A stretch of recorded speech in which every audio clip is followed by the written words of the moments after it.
Hello there, how you doing? I'm Mr. Leo. Today we'll explain have got and has got. Hola, ¿cómo han estado? En esta oportunidad voy a explicar lo que es el have got con el has got. Primero que nada, el have got y el has got significan lo mismo. Los dos significan tener, de tener algo. La diferencia es que el have got se utiliza para más de una persona, una cosa o un animal. Además se utiliza cuando nos referimos a uno mismo, o sea, al yo. En esa oportunidad vamos a ocupar el have got con más de uno y con uno mismo. En el cambio, el has got se utiliza solamente cuando nos referimos a una persona, animal o cosa.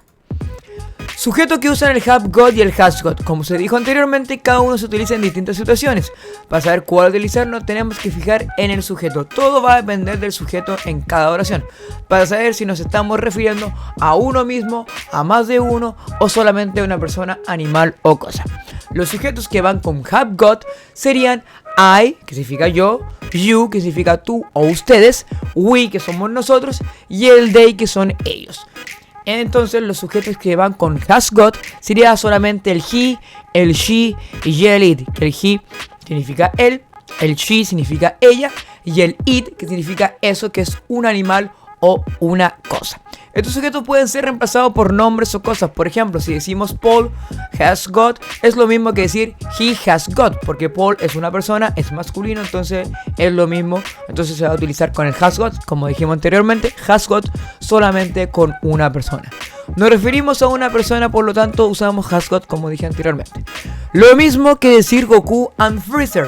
Have got es lo mismo que decir they have got, ya que son dos personajes, más de uno. Por regla usamos el have got. Como dije anteriormente, el have got se va a utilizar solamente cuando nos referimos a uno mismo y cuando nos referimos a más de uno. Y como dice Goku and Freezer, son dos personajes, entonces vamos a ocupar lo que es el have got. Una forma de saber cuándo son más de uno es que la mayoría de las veces van acompañados de la palabra and.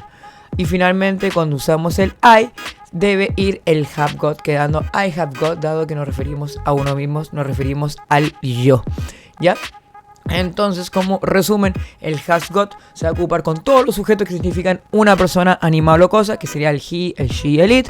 Y el have got con todos los que se refieren a más de uno y a uno mismo, o sea, el I, que significa yo, el you, ustedes, el we, nosotros, y el they, ellos. Entonces, eso para que les quede claro. Y acá, como dije, para saber cuando se ocupan nombres y saber que son más de uno, van a ocupar la palabra and, que significa y, es un conector, va a indicar siempre que son más de uno.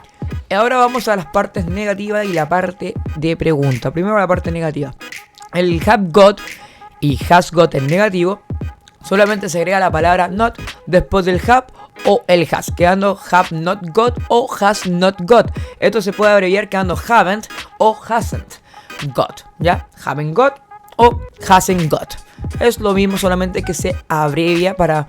Más que nada esto se abrevia más cuando uno habla para agilizar la conversación. Pero pueden utilizar cualquiera de los dos en una prueba y les va a ir bien, se va a entender lo que quieren decir. Y también, nuevamente vuelvo a recordar, la regla del have got y el has got no varía, siempre va a ser lo mismo. El have got solamente cuando nos referimos a uno mismo o más de uno, y el has got cuando solamente es una persona, animal o cosa. No varía eso, solamente que en negativo se agrega la palabra not, como tenemos acá el ejemplo: I have not got, she hasn't got y Britney hasn't got, ¿ya? Para que les vaya quedando un poquito más claro. Y ahora vamos a la parte de pregunta. Cuando es pregunta se cambia de orden al empezar una oración, quedando el have y el has al principio y el sujeto al medio y el got al final. Por ejemplo, have you got, si se dan cuenta, el have va primero, el you, que significa ustedes, más de uno, va al medio y luego va el got. Después va todo el complemento para completar la oración, pero esto es lo importante, lo que nos interesa para completar alguna evaluación, alguna prueba. Luego pasa lo mismo con el has. Has he got? Has he got? Nuevamente pregunta, como dice acá, la pregunta parten con el has o el have. El sujeto, el que te dice cuál utilizar, el have o el has, va al medio y el got va después. Entonces es así como se tienen que hacer. Primero have o has y luego fijarse el sujeto para saber cuál ocuparse, el have o el has. Como acá ocupamos el he, va a ocupar el has. porque his es uno. Lo mismo pasa con los nombres propios aquí. Has Francisco got? Francisco, una persona, entonces va a ocupar el has. Y como es pregunta, vamos a partir con el has. Has Francisco got?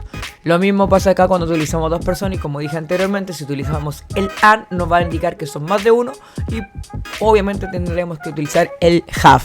Entonces quedaría así. Como es pregunta, partimos con el have. Have Cristiano Ronaldo and Messi got? Y así queda. Nuevamente la regla de cuando usar have o has es la misma. Todo depende del sujeto para saber cuándo usar have got o has got.